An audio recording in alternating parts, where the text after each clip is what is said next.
사람의 인생에 중요한 것이 있다면 누구를 만나며 또 누구와 함께하며 또 누구에 의하여 쓰여지느냐가 가장 중요한 것 같습니다. 여러분의 만남 가운데 여러분의 인생을 결정지었던 만남들이 생각나십니까? 오늘 성경에 하나님께서 쓰여진, 하나님에 의해서 쓰여진 사사 삼손을 소개하고 있습니다. 여러분은 삼손에 대해서 생각하시면 제일 먼저 떠오르는 이미지가 뭡니까? 힘이 세다. 또 세상에서 성경에 가장 힘이 센 사람, 이런 게 생각이 나시죠? 어떤 사람들은 또 이렇게 말합니다. 삼손은 이방 여자와 결혼해서 하나님께 징계를 받아서 죽은 사람, 이렇게 알고 있습니다. 그래서 주일학교 때 얼마나 많이 설교를 들었습니까? 삼손처럼 이방 여자와 결혼하면 망한다, 이런 설교를 참 귀에 따갑도록 제가 어렸을 때 들었던 기억이 있습니다. 또 어떤 사람들은요, 삼손이 마지막 순간에 회개하고 다곤 신전에서 기둥을 무너뜨려서 마지막에 블레셋 사람들을 다 죽이고 본인도 죽지 않았습니까? 그래서 회개하면 된다 이러면서 회개합시다라는 설교도 아마 들었을 것입니다. 근데 이 접근은 잘못된 접근입니다. 오늘 이 삼손의 이야기는 이런 단편적인 이야기를 하려고 이 본문이 쓰여진 게 아닙니다. 삼손은 절대적으로 하나님 주도권으로 하나님에 의하여 쓰임받은 하나님의 사사입니다. 하나님께서 태중에 그를 사사로 나시린으로 하나님께서 지명하셨고요, 그 삼손의 인생을 하나님께서 개입하셔서 하나님의 사역을 이루는데 하나님께서 사용하셨습니다. 어디에 사용하셨는 줄 아십니까? 이스라엘 백성들을 구원하는 일에 하나님께서 사사 삼손을 사용하셨습니다. 그리고 두 번째, 삼손을 사용하신 목적이 있었습니다. 그것은 바로 예수 그리스도가 어떤 분이신지를 보이고 예수 그리스도가 이 땅에 오셔서 어떻게 사역하실 것인지 예수님을 보이고 예표하고 그림자로 보이기 위하여 이 삼손이 쓰임받았다는 사실입니다. 이 성경을 보시면요, 이 삼손의 생애를 유심히 보면 참 이상한 것은 예수님이 보여요. 이 삼손의 생애를 보면 이 땅의 신약에 예수님께서 이 땅에 오셔서 어떤 사역을 하실 것인지를 우리가 예측이 가능합니다. 사랑하는 성도 여러분, 그래서 이 삼손의 말씀을 들으면서 예수 그리스도를 연상해내는 저와 여러분이 되기를 소망합니다. 삼손이 예수다라는 말을 하는 게 아닙니다. 삼손은 예수 그리스도의 예표였던 것입니다. 삼손의 아버지는 마노아라고 알고 있습니다. 이 삼손의 아버지 마노아는 갈렙 족속이었고요, 그 대신 한 가지 약점이 있었어요. 그것은 바로 불임 가정이었습니다. 아이를 가질 수 없는 가정의 아버지가 바로 마노아였습니다. 사랑하는 성도 여러분, 한번 생각해 보십시오. 이스라엘 백성들의 가장 어두웠던 시기 중에 하나가 사사기 시대입니다. 가장 대표적인 말이 무엇입니까? 소견에 옳은 대로 행하였더라. 이게 반복해서 나오지 않습니까? 우상 숭배를 통해서 하나님을 경외하는 것을 잃어버렸던 시대가 사사기입니다. 그러니까 하나님의 입장에서 보면 가장 어두웠던 시기예요. 근데 마노아의 가정을 또 보십시오. 아이를 가질 수 없는 가정입니다. 이 두 가지가 겹친 거예요. 근데 어느 날 하나님께서 이 마노아의 가정 속에 하나님의 은혜를 베풀어 주십니다. 하나님의 선택 가운데, 지명 가운데 마노아에게 아들을 주시기로 하나님께서 계획하십니다. 우리는 자꾸만 잘못 생각하면요, 이 마노아가 갈렙 지파이기 때문에, 여러분, 갈렙 지파가 블레셋을 무찌르고 가나안 땅을 점령한 사람이에요. 많은 사람들은 생각할 때 갈렙 지파가 블레셋 지파를 무찌르고 영토를 차지했기 때문에 그 공로로 하나님께서 마노아를 선택하셨을 것이다 생각합니다. 근데 그렇지 않습니다. 성경에 보십시오. 이 마노아가 다른 사람들보다 더 거룩했다는 내용이 전혀 없습니다. 그냥 하나님께서 일방적으로 마노아를 선택하십니다. 왜? 그의 상황이 너무너무 안 좋아서요. 아이를 가질 수 없었다니까요. 왜 하나님께서 이런 식으로 마노아의 가정을 선택하셨을까요? 하나님이 하시지 아니하시면 이런 일이 일어날 수 없음을 하나님이 보이신 것입니다. 그리고 이 사역을 통해서 이것이 전적인 하나님의 은혜임을 하나님께서 보여주신 줄로 믿습니다. 그런데 이 나시린이었던 삼손이 충격적인 일을 벌이게 됩니다. 사사기 14장에 보시면요, 블레셋 땅에 들어가 삼손이 딥나라는 여인과 결혼을 해버려요. 하나님께서 이방인과 결혼하지 말라고 하셨지 않습니까? 구약의 율법 가운데요. 이 나시린이었던 삼손이 그걸 정면으로 어기게 됩니다. 사람들은 이걸 보면서 이렇게 예측하죠. 봐라, 삼손이 이방 여인 딥나와 결혼했고 나중에 또 들릴라와 사랑, 이방 여자와 사랑에 빠져서 결국 눈이 뽑혀버리고 하나님께 징벌을 받지 않느냐. 그러므로 이방 여자와 결혼하는 것은 하나님의 뜻이 아니다, 이것이 주제다라고 말하는 사람들이 있어요. 잘못 짚은 겁니다. 성경을 깊이 보시면요, 사사기 14장 4절, 이 딥나와 결혼한 그 사건 바로 다음 절에 보면 14장 4절에 하나님께서 이런 말씀을 하십니다.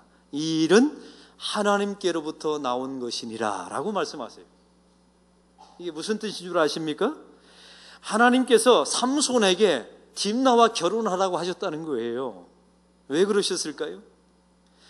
이 블레셋 사람과 위장 결혼을 통해서 블레셋 사람들을 안심시켜 놓고 블레셋을 치라는 하나님의 전략이었던 것입니다. 여러분, 그래서 삼손에 대한 오해를 버리셔야 돼요. 편견을 버리셔야 합니다. 이 삼손에 대한 말씀이 15장, 16장 쭉 나오는데 거기에 또 신기한 말씀이 있어요. 여호와의 영이 갑자기 삼손에게 임하니라, 이런 말씀이 2번이나 나와 있어요.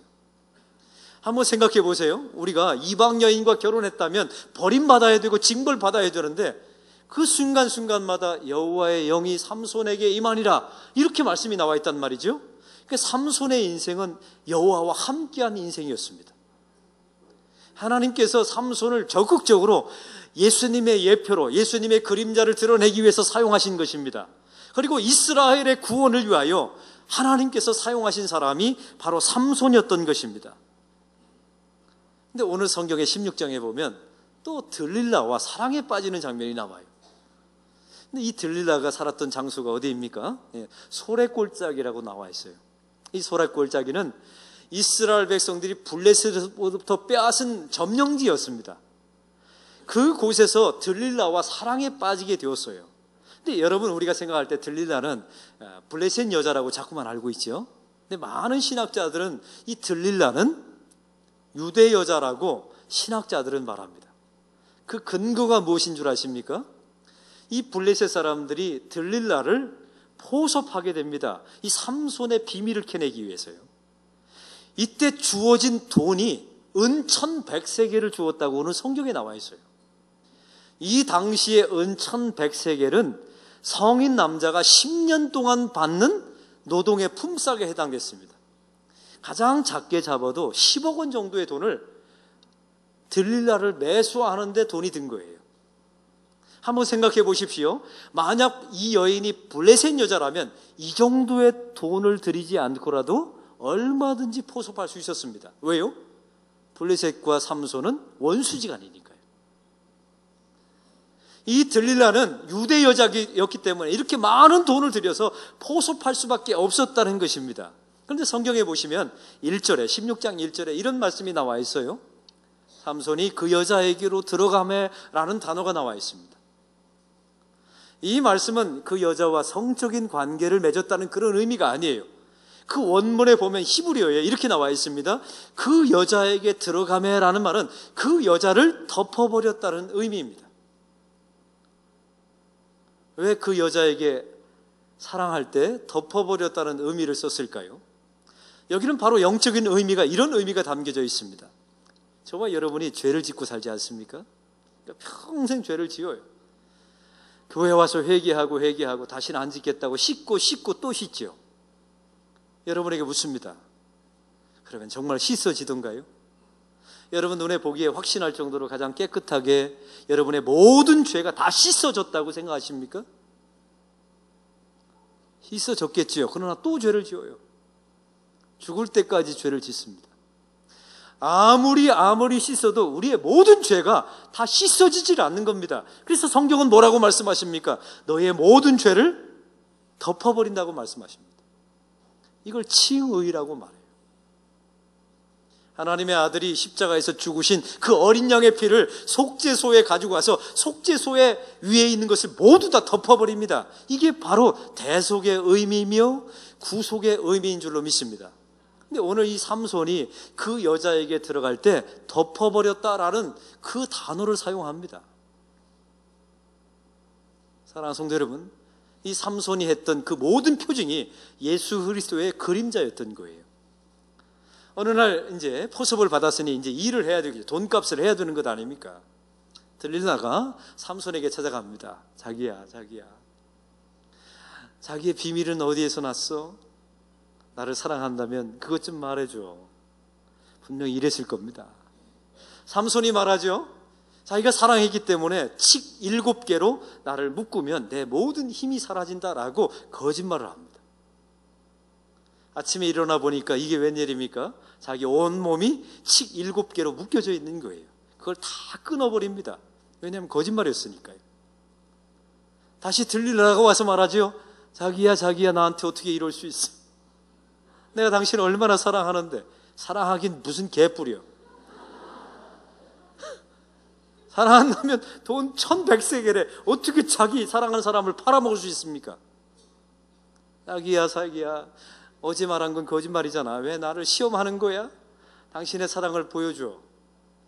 삼손이 말합니다. 새 밧줄로 나를 묶으면 내 힘이 빠져나간다고요. 아침에 일어나 보니까 자기 몸이 새로운 밧줄로 묶여져 있어요. 그걸 끊어버립니다. 들리다가 또 상심했겠죠. 계속 할까요? 자기야 당신 어떻게 믿고 살아?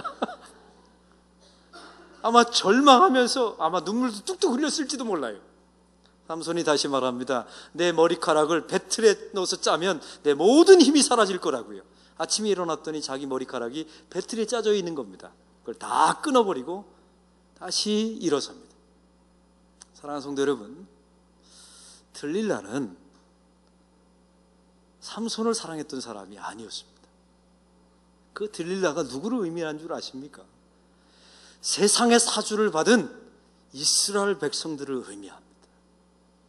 사탄의 사주를 받은, 블레셋의 사주를 받은, 돈에 자기의 영혼을 팔아먹은 이스라엘 백성들을 의미하는 게 바로 들릴라예요. 네 번째 다시 들릴라가 말합니다. 자기야 이럴 수 없어. 마지막 기회야. 당신의 힘은 도대체 어디에서 나와? 제가 여러분에게 묻습니다.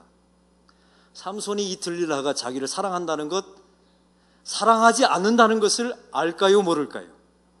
당연히 알죠. 일어나 보니까 묶여 있는데요. 바보가 아닌 이상은 이 여자가 매수당했다는 것을 다 알고 있어요. 이 여자에게 비밀을 말했다고는 내가 죽는다는 사실도 이 삼손은 분명히 알고 있었습니다. 네 번째 물어봤을 때 그런데 삼손이 말해줍니다. 내 머리카락에서 모든 힘이 나온다고요. 아침에 일어났더니 자기 머리가 다 깎여져 있고 삼손의 모든 힘은 다 사라져버리고 눈이 뽑혀서 다곤 신전에 끌려가게 되는 인생이 돼버리고 맙니다. 사랑하는 성도 여러분, 이제 묻습니다. 삼손이 다 알면서 왜 그 비밀을 이야기했을까요? 그 삼손은 이 비밀을 말하면 자기 자신이 죽는 줄 알았다니까요. 그럼에도 불구하고 자기의 생명의 비밀을 이야기해 줍니다. 왜냐하면 들릴라를 정말 사랑이기 때문에 그렇습니다.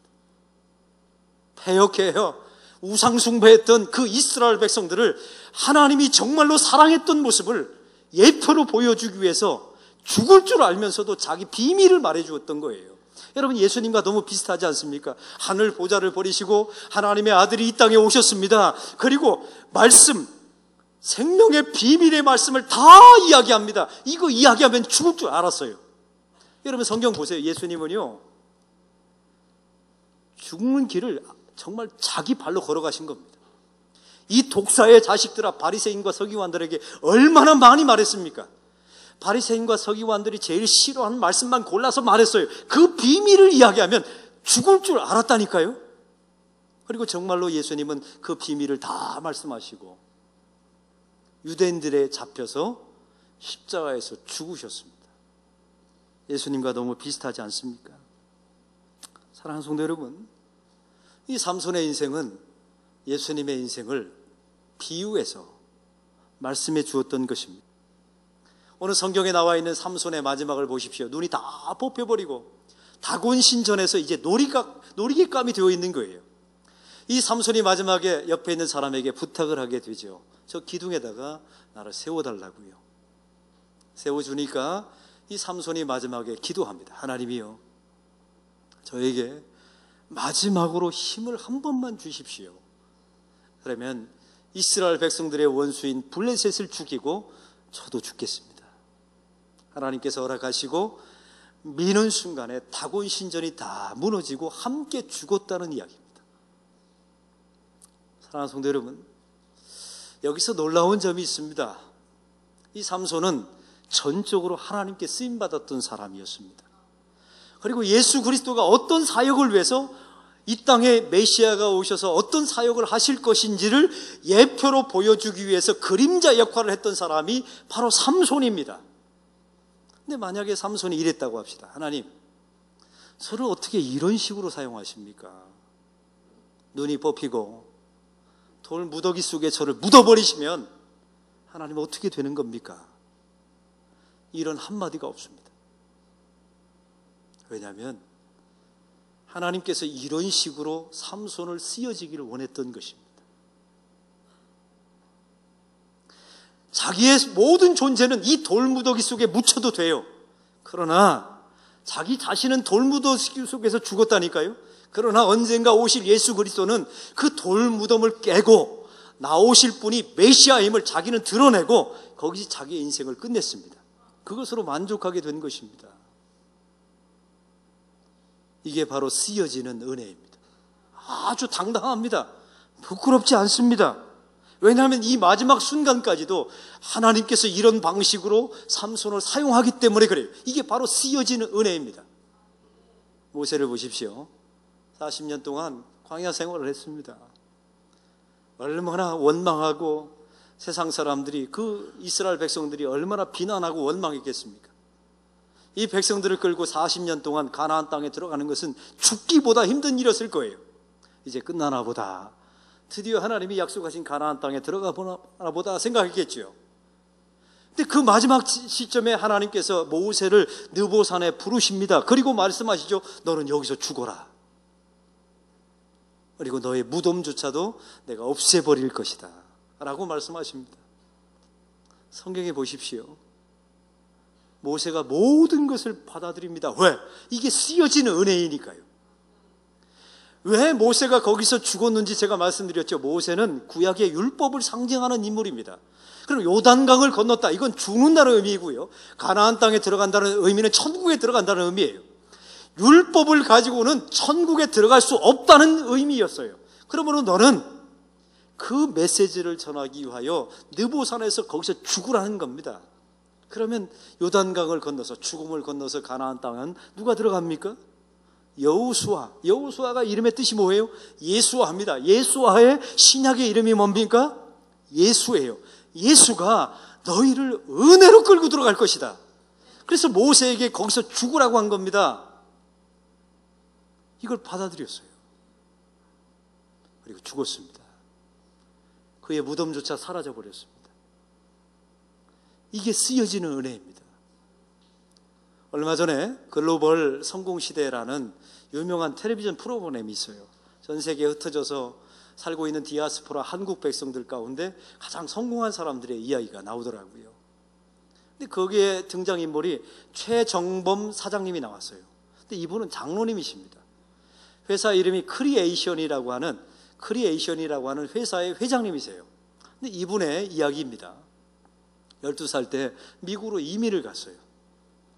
자기 어머니가 암에 걸렸는데 고칠 방법이 없어서 이민 가서 자기 어머니가 돌아가셨습니다. 세탁소를 찾았는데 세탁소에서 불이 나버렸어요. 예수 믿는 집안에 이런 일이 일어나게 된 것이죠. 홀라당 다 버려가지고 아주 거렁뱅이가 된 거예요. 그러니까 자기가 소년 가장이 돼버린 겁니다. 하루에 16시간 일하지 않으면 먹고 살 수 없는 가정이 되었답니다. 근데 청년이 되었을 때 식품회사를 창립하게 되었어요. 근데 이게 13년 동안 꾸준하게 회사를 운영하는 동안에 지금은 800억을 매출하는 회사가 되었습니다. 미국 국무성 전체 안에다가 식품을 조달하는 회사가 된 거예요. 한국 사람이. 근데 이분이 장로님이세요. 더 놀라운 것은 이분이 코스타 강사이십니다. 여러분, 코스타가 뭐냐면 우리 한국 사람 유학생들이 전 세계에 흩어져 있지 않습니까? 나라별로 모여서 기독교 집회를 해요. 그러니까 부흥회를 하는 겁니다. 그 강사예요. 그러니까 세상에서, 세계에서 어디든 불러도 가는 겁니다. 그러니까 자비량이에요. 자기 티켓을 자기가 끊어서 가는 거예요. 근데 올해 2015년도 러시아 코스타에서 최정범 사장님을 강사로 초청했어요. 근데 이분이 안 가겠다고 말했습니다. 나는 러시아만은 가고 싶지 않다고. 이유가 뭔 줄 아십니까? 1983년도에 우리나라 칼기가 구소련에 의해서 미사일 격추를 당했어요. 영공 침해했다는 이유로. 그 비행기 안에 자기 약혼녀가, 결혼을 앞두고 있는 약혼녀가 타고 있었던 겁니다. 그게 러시아 아닙니까? 다른 나라는 다 가도 이 나라만큼은 갈 수 없다는 거예요. 그런데 이 장로님이 그 코스타에 오셨습니다. 왜 오셨냐면 주제 때문에 왔어요. 그 모든 코스타 집회는 다 주제가 있는데 올해 전 세계 유학생들의 집회 코스타 주제가 뭐냐면요, 다시 복음으로입니다. 다시 복음으로. 이 주제를 알고 그분이 러시아로 갔어요. 그 증오의 나라, 자기 아내가 될 약혼녀를 빼앗아간 그 구소련의 러시아 나라로 간 거예요. 가서 이제 강의를 하기 시작하는데 첫 마디가 이렇게 말했다고 합니다. 이거 직접 들은 사람이 이야기를 들은 거예요. 여러분, 제가 오늘 이 러시아에 정말로 오기 싫었습니다.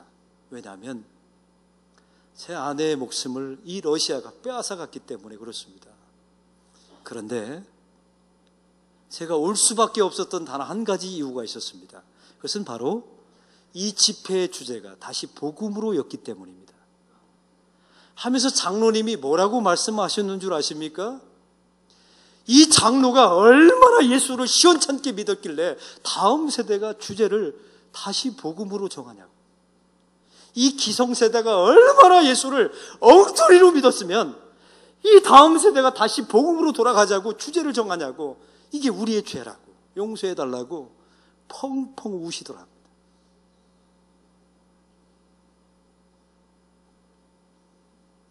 어떻게 예수를 믿었길래 젊은 세대가, 이 대학생들이 다시 복음으로 하나님 이래서는 안 됩니다. 한국교회 이래서는 안 됩니다. 다시 복음으로, 다시 십자가로, 다시 은혜로. 그래서 자기 아내를 빼앗은 이 나라에 왔다는 거예요.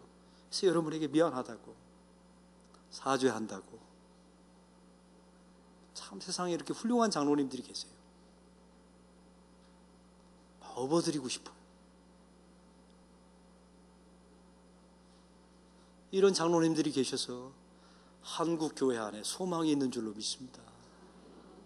사랑하는 성도 여러분, 복음은 그런 능력이 있는 것입니다.